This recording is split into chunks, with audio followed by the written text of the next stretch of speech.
Tous dans le même bateau. Et dans cette seconde partie de Tous dans le même bateau, je me tourne d'abord vers vous, Muriel Hanot. Quel rôle occupent le plus souvent les personnes vues comme non blanches ? Alors, dès lors qu'on observe la diversité d'origine à l'écran, la majorité des rôles sont des rôles d'arrière-plan, de second plan, de figuration, des rôles sans parole. Et donc, comme pour toutes les catégories qui sont moins bien représentées à l'écran, donc les femmes, les personnes âgées, les plus jeunes, les catégories socio-professionnelles inférieures, les personnes handicapées aussi, toutes ces personnes, dès lors qu'elles apparaissent à l'écran, elles apparaissent moins souvent, mais lorsqu'elles apparaissent, pratiquement toujours dans des rôles secondaires, dans des rôles vraiment de figuration ou sans qu'ils puissent avoir la parole. Et quand on leur donne la parole, de manière globale, c'est toujours pour parler de problèmes qui sont liés à leur catégorie. Donc, si on est une personne handicapée, c'est pour parler de questions de handicap. Si on est une personne âgée, c'est pour parler de problèmes de home ou de pension. Si on est un jeune, c'est pour parler de problèmes d'école. Et si on est une personne issue de la diversité d'origine, ce sera pour parler de questions liées à l'origine. On évoquait l'élément tout à l'heure. Et donc, c'est vraiment une représentation qui est secondaire et qui ne met pas en avant des rôles plus valorisants médiatiquement, comme le rôle d'expert, le rôle de porte-parole, ces rôles qui font que les personnes finalement sont reconnues et socialement et en termes de parole. Et bon, il y a des explications derrière. C'est pourquoi moins de porte-parole, pourquoi moins d'experts. Mais il y a aussi, même dans les rôles qui sont plutôt de vox populi, où on va aller chercher des témoignages, etc., on les retrouve beaucoup moins. Et donc, la prise de parole est une prise de parole qui est réellement difficile. Un moindre accès à l'écran, et dans cet accès à l'écran, quand on met les personnes à égalité, eh bien, il y a une moindre expression qui est donnée. Alors, effectivement, donc voilà, vous définissez trois grandes catégories, donc je vais les reciter. Les experts, d'une part, le vox populi, la voix du peuple, et puis les figurants. Vous avez cité donc ces trois catégories. Monsieur Michal, est-ce que en radio, est-ce qu'on retrouve cette catégorisation? Est-ce qu'on peut appliquer cette même catégorisation sur la radio? J'entends que Madame Hanot, évidemment, aborde la question des médias dans leur emploi, mais l'écran en particulier. Est-ce qu'en radio, on retrouve cette catégorisation? Oui, je ne vais pas ici enjoliver le tableau. Oui, c'est la réalité. C'est la réalité. Je pense qu'effectivement, le plus souvent, les experts que nous rencontrons sont des gens qui nous ressemblent. Et là, on va toucher à un autre aspect, évidemment, c'est de savoir justement qui sont les personnes qui eux-mêmes gèrent les médias et le personnel médiatique lui-même qui... On va souvent rechercher, c'est un peu aussi un réflexe, qui n'est peut-être pas un bon réflexe, mais on va souvent rechercher un peu les mêmes personnes que soi pour s'exprimer. Et donc, si on n'a pas, je dirais, un garde-fou, si on n'a pas quelque part de nouveaux réflexes à acquérir, qui consiste à se dire, moi j'ai une mission d'information, donc j'ai une responsabilité sociale qui est différente que celle de celui qui a une conversation de café, et donc... ou qui va choisir ses relations, je dois être attentif à tel ou tel élément. Je pense qu'effectivement, on va systématiquement, ou très souvent en tous les cas, aller chercher des personnes qui nous ressemblent, qui font partie de notre communauté. Et bon, ça c'est une première peut-être observation.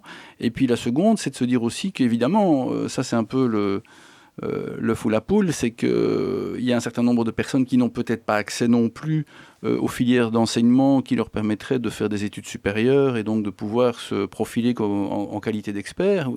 Et donc on en aura moins aussi numériquement. Et donc l'un et l'autre conjugués, ça va donner effectivement des statistiques comme celles qu'on peut observer. Voilà, donc ça oui, je confirme que sur le terrain, ça se passe effectivement de cette manière-là.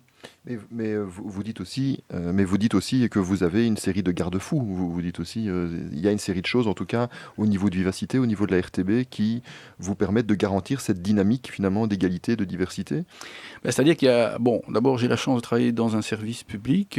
Ça veut dire que je ne suis pas non plus soumis à certaines contraintes d'autres collègues, parfois qui, dans le privé, ou je pense plus à la presse écrite, mais ont une pression, je dirais, totalement différente de la mienne, où ils doivent absolument ramener ou écrire des papiers qui vont se vendre, et donc on est dans un rapport pratiquement marchand, ce qui n'est pas le cas du service public. On a aussi une charte des valeurs qui fait que nous, la diversité, on cherche à la promouvoir. Donc, dans la mesure du possible, et le plus souvent possible, on essaye évidemment d'inverser cette tendance. Mais je ne voudrais pas ici... je dirais, mystifier l'opinion publique. Je pense qu'il faut partir d'abord d'une réalité et d'abord la reconnaître. Le pire, c'est le déni de réalité. Une fois qu'on a perçu cette réalité, il faut alors prendre son bâton de pèlerin et essayer d'inverser la tendance. Et je pense que depuis que le premier baromètre est paru en 2011 et puis celui de 2013, et bon, j'espère qu'il y en aura encore un, je pense qu'ils y travaillent, si cette tendance s'inverse comme cela semble être le cas, eh bien, ce sont des petits pourcents, mais qui sont gagnés chaque année, donc c'est plutôt positif.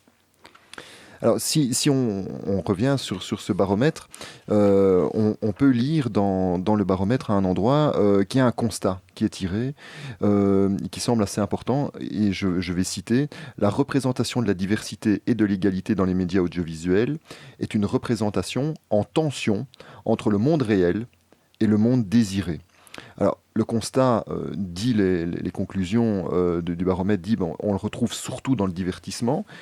Mais qu'en est-il de l'information? Est-ce que l'information est également dans cette tension entre un monde réel et un monde désiré? Oui. Et donc cette tension, c'est entre ce qui existe dans la société et ce que les gens veulent voir à l'écran. Et ce qu'on nous oppose souvent dans les discussions qu'on a eues avec tous les professionnels de l'information et de la télévision, c'était de dire effectivement, oui, mais peut-être les gens ne veulent pas cette chose. C'est essentiel en divertissement.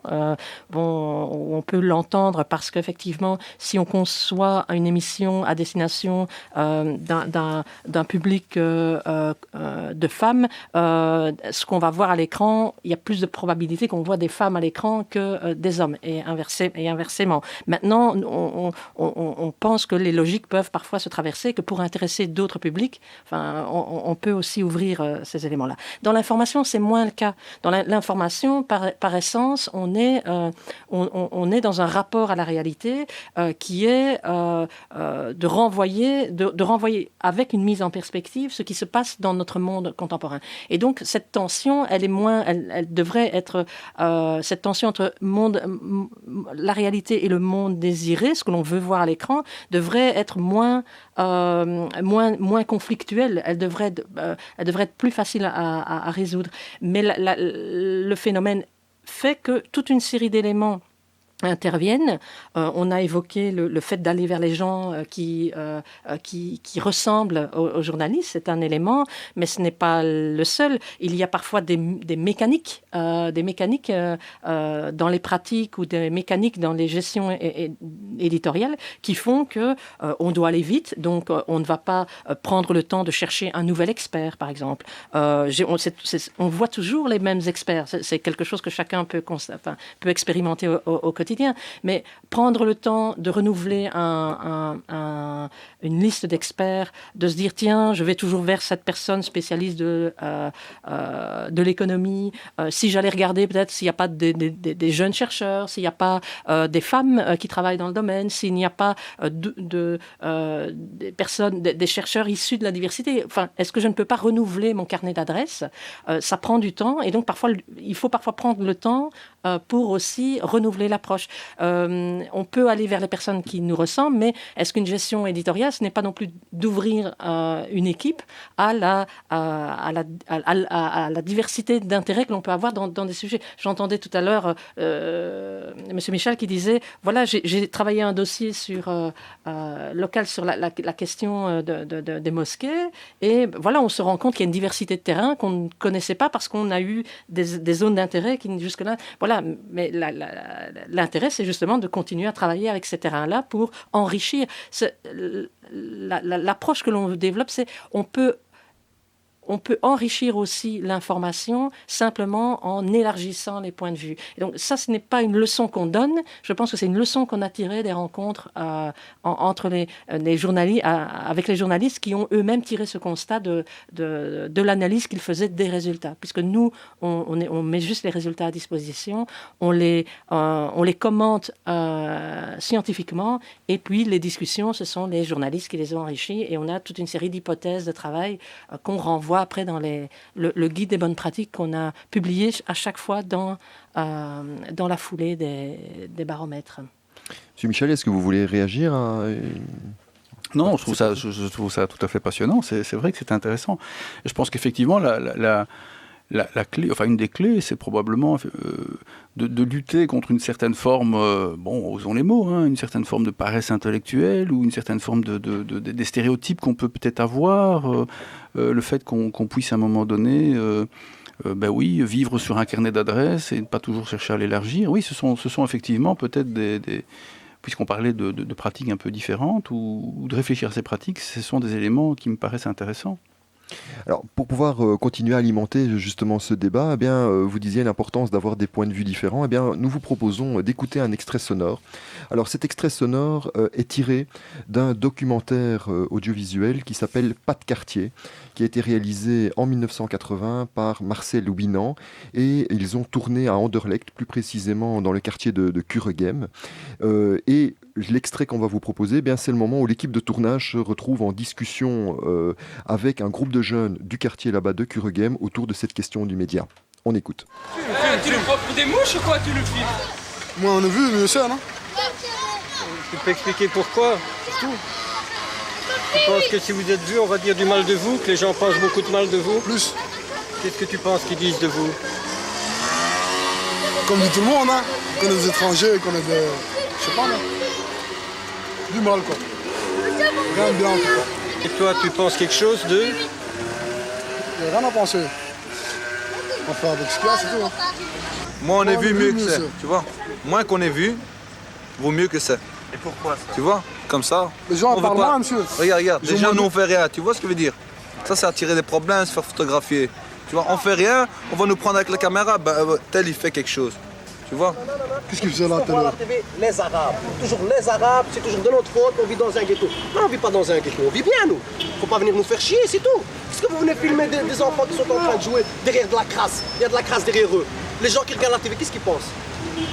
Mettez-vous une fois à la place d'un Belge qui regarde la TV. Regarde dans quoi il vit. C'est une ambiance, ça. Vous voulez bien vivre dans une place là où il y a ça ou quoi? Des maisons abandonnées, tout ça, vous voyez, toutes les maisons ici, comme vous voyez. C'est à la commune, c'est pas nous. C'est comme ça que ça avait les rats, puis les rats ils attaquent, et puis voilà. S'il y avait au moins une caméra qui avait filmé et qui avait fait du bien dans un quartier, là, sans problème, on parlerait, on se met même autour d'une table, on va dans le café, on parle exagéré bien, tu vois. À quoi ça sert? Ça sert à rien. Ça sert à rien, peut-être c'est ton boulot, toi, voilà. Tu as une activité. Moi, je touche pas d'argent, je fais rien pour parler, À quoi ça sert de parler, Voilà, donc c'était cet extrait issu de ce documentaire Pas de quartier, des phrases quand même assez fortes. Si une caméra avait fait du bien dans un quartier, on s'asseyerait, on discuterait. Voilà, peut-être une réaction à chaud par rapport à cet extrait. Madame Hano, Monsieur Michel. Ça fait écho, chez moi, ça fait écho à ce qui a démarré, ce qui a lancé en 2006 les prémices du baromètre de la diversité. 2006, c'est l'année où nous revient en la question de la représentation de la diversité à l'écran, parce qu'il y a eu les émeutes en France. On en a reparlé récemment dans l'actualité, donc de 2005, les émeutes de 2005. Et ce phénomène qui faisait que les banlieues n'acceptaient pas les caméras et que les journalistes avaient été caillassés comme d'autres représentants des institutions publiques. Et la question qui se posait alors, c'est pourquoi ça s'est passé. Et une des raisons, c'était cette absence de lien, de relation, d'échange entre les journalistes et les personnes qui habitent ces banlieues en dehors d'événements qui stigmatisent les banlieues. C'est-à-dire que les journalistes y vont quand il y a un problème, s'y intéressent quand il y a un problème. Et en fait, la représentation que tous ces jeunes qui habitaient les banlieues avaient des médias, ils viennent uniquement pour nous dénoncer, jamais pour dans un autre moment. Et tout le travail était fait là, et c'est ça que ça évoque chez moi, c'est cette auto-exclusion parce qu'on pense que les médias, ce n'est pas fait pour soi, parce que les images donnent une mauvaise image de soi, parce qu'on n'a pas les moyens de parler, ou qu'on sait qu'on ne va pas s'exprimer suffisamment bien que pour défendre un point de vue ou pour analyser un point de vue. Et en fait, cette auto-exclusion, elle résulte, on fonctionne en système, donc elle résulte de la manière dont effectivement fonctionne la représentation journalistique, mais à laquelle on peut travailler. Et donc, effectivement, on peut y travailler de différentes manières. On peut y travailler parce qu'on crée des ponts et des liens entre les journalistes et les quartiers. Moi, je ne dis pas les communautés, je dis avec les quartiers, avec différentes formes d'approche de la réalité de terrain, des échanges qui font que l'information... C'est normal qu'un journaliste aille voir des personnes des quartiers pour parler de la rentrée des classes. C'est simple, une rentrée des classes, on peut aller partout, et donc pourquoi aller seulement dans certains endroits, et inversement, c'est aussi le terrain associatif, travailler la parole, l'accès dans les médias. Souvent, dans un média audiovisuel, la manière de prendre la parole est importante, et donc donner la capacité de s'exprimer, d'argumenter, c'est aussi une manière de favoriser une montée de la parole et le fait que chacun puisse finalement apporter un point de vue en correspondance avec ce qui se passe dans le monde réel. Patrick Michel, vous êtes d'accord avec ça? Les médias ne sont pas tout le temps au quotidien dans les quartiers multiculturels? Je crois que c'est malheureusement un petit peu ce qu'on apprend à l'école de journalisme. Une bonne information, c'est pas vraiment une information. Les gens s'intéressent souvent aux choses qui ne vont pas bien. Et donc, on va plutôt, évidemment, s'occuper des trains qui arrivent en retard plutôt que ceux qui partent à l'heure. Donc, bien souvent, ça nous amène à intervenir parfois dans des lieux au moment où il y a des crises, où il y a des situations, effectivement, comme on vient de les évoquer. Et dans ces moments-là, les caméras ne sont pas toujours les bienvenues. Ça, on peut le comprendre aussi pour des raisons tout à fait pratiques, parce que ces personnes savent aussi que derrière les caméras, derrière les images, il y a aussi parfois... d'autres institutions qui n'ont pas nécessairement bonne presse dans ces quartiers non plus. On pense à la police, on pense à la justice, ou qui parfois aussi est perçue comme des institutions qui ne tiennent pas compte non plus des réalités sociologiques et sociales.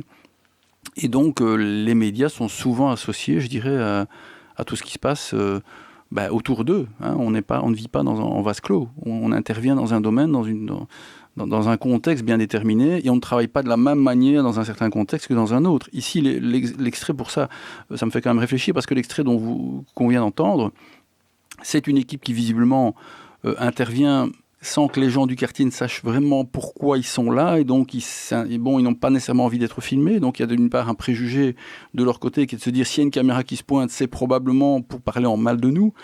Et donc, il y a tout un travail. Là, on touche aussi à la méthode. On ne fait pas du documentaire, on n'intervient pas avec une caméra comme on intervient avec un micro, et on n'intervient pas non plus avec un micro comme un journaliste de presse écrite. Donc, il y a aussi une méthodologie qu'il faut maîtriser. En principe, des professionnels la maîtrisent. Et donc, moi, je ne me viendrai pas à l'idée de débarquer avec une caméra dans un quartier comme ça. Maintenant, ici, je vois un peu le contexte dans lequel aussi intervenait, parce qu'il se fait que Marcel Winand, je l'ai connu dans une vie antérieure, donc je sais que c'est quelqu'un qui était extrêmement soucieux justement du respect des minorités. Donc, il faisait là un travail, évidemment, de démonstration. Mais le plus souvent, quand on intervient en situation de crise, on vient pour parler d'un événement qui est vraiment tout à fait bien déterminé. Et puis après, il faut pouvoir y retourner dans d'autres circonstances. Et là, on revient au point de vue de départ, qui est d'élargir, évidemment, aussi les sujets dont on traite, et faire en sorte qu'on ne va pas voir ces communautés, ou on ne va pas voir un quartier uniquement quand il y a une émeute dans le quartier. On va le voir aussi dans d'autres circonstances, une rentrée des classes, une fête de quartier, pourquoi pas, ou d'autres choses. Alors, effectivement, il y a une difficulté, évidemment. On vous sort un extrait, évidemment, d'un ensemble, d'un documentaire qui fait 60 minutes. Marcel Luinant, effectivement, était là dans le quartier pour un tout autre projet. Bon, je ne vais pas décrire ici l'ensemble, mais donc, effectivement, voilà, on l'a extrait un peu de son contexte. Vous dites, voilà, ici, est-ce que finalement les médias aussi n'ont pas un travail d'éducation permanente à faire? Est-ce qu'il n'y a pas un travail justement de réflexion? Et vous dites, bon, voilà, il y a les moments, il y a l'information, il faut aller voir quand il se passe quelque chose. Souvent peut-être des moments de crise, mais voilà, est-ce qu'il n'y a pas aussi d'autres moments, et vous dites constituer des dossiers, de pouvoir faire réfléchir les gens, et donc d'être dans quelque part cette démarche d'éducation permanente? Oui, j'ai envie de réagir en vous disant d'une part que pour ce qui concerne la RTBF, ça fait partie de ses missions, donc là on est tout à fait en phase, mais il faut distinguer évidemment ce qui sont les missions d'information, de divertissement et d'éducation. Je crois qu'il faut là on touche évidemment au cahier de charge, des émissions, aux moyens alloués aussi pour pouvoir réaliser des émissions, à la créativité aussi des producteurs, parce que bon, faire de l'éducation, si c'est effectivement pour créer des émissions confidentielles qui n'ont pas ou peu d'audience, ça va peut-être, je dirais, donner bonne conscience à ceux qui veulent les faire, mais il faut aussi réfléchir à pouvoir coller, et là on revient évidemment aux attentes des publics. Il faut aussi en tenir compte. On ne fait plus la télévision aujourd'hui comme on la faisait il y a 20 ou 30 ans. La radio, c'est la même chose. Maintenant, les gens, il y a les réseaux sociaux, même si ce n'est pas le sujet de l'émission. Ils sont là en permanence, et donc on doit là aussi intégrer tous ces éléments-là dans la manière dont on veut toucher les publics. Et en dehors du fait que les médias doivent faire de l'éducation permanente, couvrir des activités faites par des associations, en dehors d'activités plus festives, est-ce que cette place-là ne devrait pas être plus importante dans les médias? Alors là, la grosse difficulté, c'est que, en tout cas, moi je parle pour ce que je connais, c'est-à-dire au niveau du travail d'information, c'est qu'on va évidemment focaliser sur l'événementiel, prioritairement. Et donc, en fonction des moyens dont nous disposons, on va envoyer des équipes faire des reportages sur des choses qui sont de l'ordre de l'actualité. En général, ce qui se passe, c'est que les associations font un travail extrêmement intéressant au niveau de dynamique culturelle, au niveau de dynamique associative, dont il est parfois plus difficile de rendre compte. C'est évidemment plus difficile de rendre compte d'une dynamique que d'un fait, un événement bien particulier. Et donc, toute la difficulté, là, ce sera d'avoir, je dirais, d'avoir des créneaux au niveau information, où l'on peut rendre compte justement de dynamique culturelle, associative et sociale, et pas uniquement de l'événementiel. Et donc plutôt des formats magazines, plutôt que ce sera moins dans les journaux télévisés, moins dans les journaux parlés, mais plus dans des magazines. Et donc là, et là je pense que la réflexion tourne aussi sur les réseaux sociaux, c'est faire en sorte que les publics soient correctement informés de l'existence de ces magazines, et que ces magazines soient vendables. Je m'excuse d'employer l'expression vendable, mais trouvent leur public. Et là, il y a un vrai travail à faire. Il y a un vrai travail de réflexion, de création, d'affectation de moyens, pour qu'on ne formate pas, je dirais, l'ensemble des programmes sur ce que le courant dominant ou l'air du temps pousse à faire. C'est être créatif. Alors, vous abordez évidemment ça du côté des médias. Si maintenant on se positionne du côté des personnes elles-mêmes et de ces communautés, est-ce que finalement on n'est pas là face à une défaillance de communication, de capacité à communiquer, à structurer un discours, à fédérer un ensemble de personnes et donc de parler d'une seule et même voix? Oui et non. Pourquoi demander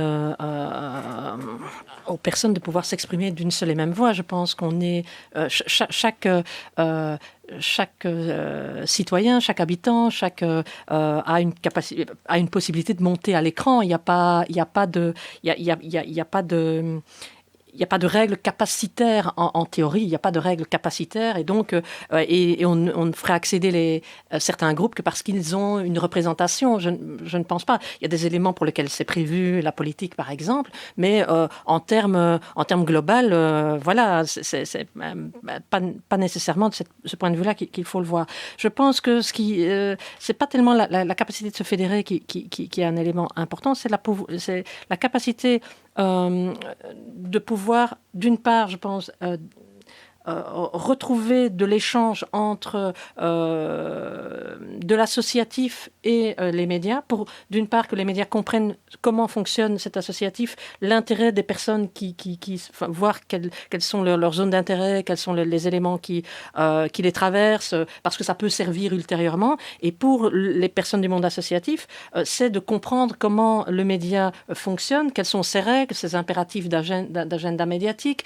ses impératifs de sélection d'informations, de rapidité, pour pouvoir ajuster aussi, pour comprendre comment ça fonctionne, pour voir aussi comment ajuster peut-être un message quand on organise un événement et qu'on voudrait que la presse y soit. Et donc, il y a une nécessité de se comprendre qui n'existe plus. On a travaillé sur cette question-là avec les jeunes, puisqu'on a également réalisé un baromètre de l'image des jeunes dans les médias qui est plus pointu que celui sur la diversité. Et il y avait ce déficit d'échange entre les représentants du monde associatif jeunes et la RTBF notamment. C'était prévu, il y avait eu 1 ou 2 rencontres et puis ça s'était étiolé, et le travail sur le baromètre a permis de faire se re-rencontrer ces représentants des jeunes et la RTBF, et ça a relancé une dynamique. Et c'est important parce que pour que la représentation jeune s'améliore à l'écran, il faut que les médias comprennent les jeunes et il faut que les jeunes comprennent le fonctionnement des médias. On fonctionne en système, et donner un petit coup de pouce à la machine, c'est permettre qu'elle fonctionne finalement, qu'elle continue de fonctionner seule et bien, et mieux. Patrick Michel, vous êtes d'accord avec ce point de vue ? Oui, tout à fait. Moi, j'aime bien le terme ajustement. Je crois que ça montre bien que l'effort doit venir des deux côtés. C'est-à-dire que d'un côté, il y a les médias qui doivent peut-être être sensibles et attentifs à rendre compte de réalités qui ne sont pas toujours appréhendables à travers un événement bien remarquable, mais qui sont aussi tout à fait intéressants à suivre. Donc il faut d'un côté que les médias soient attentifs, mais de l'autre côté, il faut aussi que l'associatif s'informe de savoir quels sont les créneaux qui existent et comment, effectivement, quelles sont les règles du jeu et comment ça fonctionne. Vous savez, il y a évidemment des entreprises qui payent très cher des chargés de communication, des institutions qui payent aussi énormément de gens qui font de la communication. C'est pas par hasard, c'est parce qu'effectivement, ce sont des règles bien précises, c'est une manière de travailler aussi, ce sont des contacts, ce sont des réseaux de relations, et donc il faut savoir comment s'y prendre. Et là, j'ai envie de dire, c'est aussi à chacun à se donner des priorités et à affecter des moyens à travailler pour que non seulement on fasse du bon boulot, mais qu'on fasse savoir aussi ce qu'on fait. Parce que c'est toujours ça le problème, c'est que parfois des gens se disent on fait du bon travail, on a l'impression qu'on n'en parle jamais. Oui, mais bon, est-ce que vous-même, vous arrangez, enfin quand je dis vous-même, je parle de tout le monde ici, hein, les quartiers, dans les quartiers, quand on veut vraiment faire passer un message, est-ce qu'on s'est posé la question de se demander comment on allait le faire ? Est-ce qu'on s'est réunis pour en parler ? Est-ce qu'on a monté une stratégie de communication ou pas ? Là, effectivement, c'est ça, pour moi, l'ajustement, le mot-clé. C'est pas que ça, moi je pense c'est aussi... dans les formations des journalistes, dans formation initiale ou formation continuée, c'est ouvrir les points de vue, sortir du cadre. Ça, c'est extrêmement intéressant.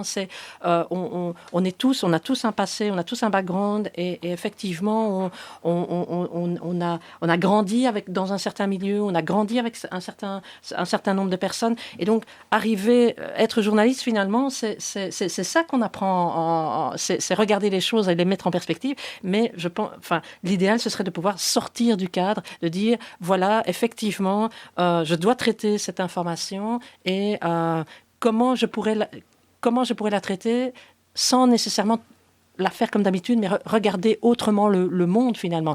Et ça, par exemple, dans certaines rédactions en France, où ils ont initié une série de pratiques par rapport à ça, ils ont quelqu'un dans les réunions de rédaction qui est un peu la personne qui va titiller, qui va dire et si on regardait l'information plutôt sous cet angle-ci, et si on apportait et ça enrichit la perspective. Alors ça ne veut pas dire nécessairement que ça va créer de la diversité dans la représentation, mais ça va très certainement enrichir les points de vue et donner finalement une plus-value à l'information. Et ça, c'était une leçon que le responsable management de la VRT donnait, c'est quand on enrichit les points de vue, ça donne une plus-value à l'information, et la plus-value, c'est ce qui fait aussi la différence quand on informe le public.